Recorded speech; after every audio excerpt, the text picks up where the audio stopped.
Si Vice President Sara Duterte, tinawagan itong si Eloy Bugres na kung saan viral na OFW na bumabanat sa mga buhaya. At inamin dito ni Eloy Bugres kung bakit niya pinagtatanggol itong mga Duterte. Si Tatay Digong pala ang dahilan. May nagawa pala siya o may nagawa pala si Tatay Digong na hindi niya makakalimutan. So ito, panoorin po natin ang pag-uusap nila, kung ano yung pinag-usapan nila at kung ano yung naging dahilan kung bakit pinagtatanggol ni Eloy Bugres ang mga Duterte. Naku, na-jail pala siya noon ah. Ito, ang video.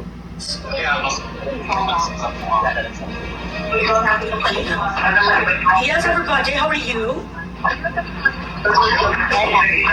Sandali lang, guys. Ay, hello, Habibi! Ayan na. Ay, nababatay ako, Bibi Sara! Na. How are you, Bibi? Okay lang. Alam, Okay. mahal na mahal talaga kita! Ay, dumabuang-buang ako! Aroy. Bibi! You're dreaming now. I'm wearing green for you! Oh my God! This is a dream come true!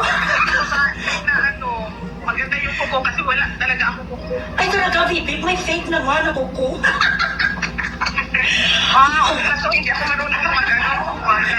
Hindi ako marunong magdala ng kuko. So, Ay, tuturuan kita.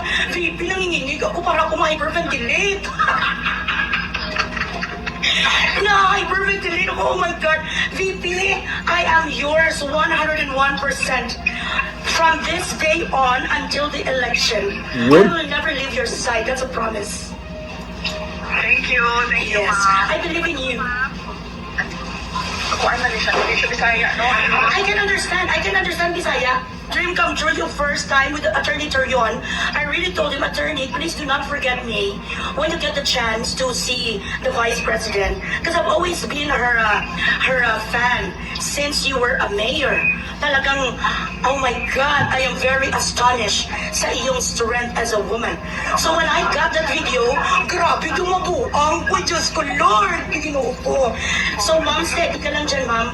Ang mga pagmumura sa mga pangit, mga kwan haters, pangit, tsaka maiitim na mga pugita, ako nang bahala doon.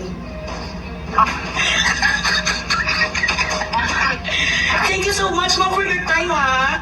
Ang dami mo fans na gagawin yun. Ano ba yun? Yes, I know. Lalo na dito, ang dami-dami mga taga-Davao. Na-erase daw yung pagmumura nila kay Eloy Bugres.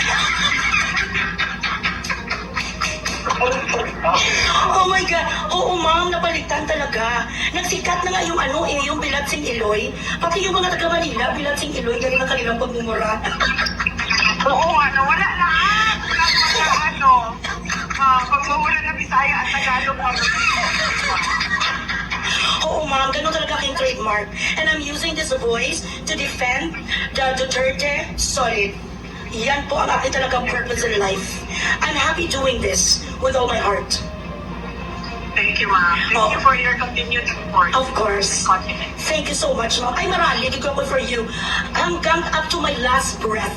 Because Tatay Digong made me so proud being a Filipino. Hindi ako nag-deport, ma'am, from Dubai because of Tatay Digong.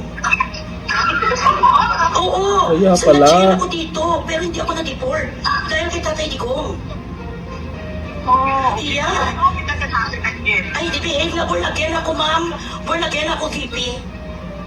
Okay. Thank you, ma'am. Mura.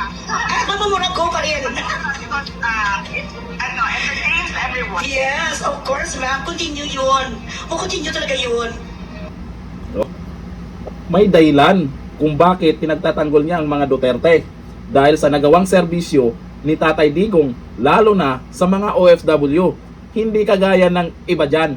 Pinagtatanggol nila kahit sino yung mga pinagtatanggol nilang mga anti-Duterte dyan dahil bayad naman. Ito, isa din ito sa halimbawa na tagapagtanggol ngayon ng Duterte. Alam po natin, marami na, lalo sa mga OFW. Dahil nga kay Tatay Digong na talagang totoong may malasakit sa taong bayan, lalo na sa mga bayani nating OFW.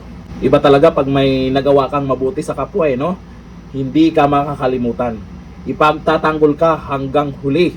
At asahan po natin, itong si Iloilo Grace, isa ito sa maingay sa social media ngayon. Nagpa-viral yung mga videos niya dahil sa Bilatsing Iloy ba yung mga pinagyayaw niya. Nakto, piko na naman ang mga anti-Duterte dito.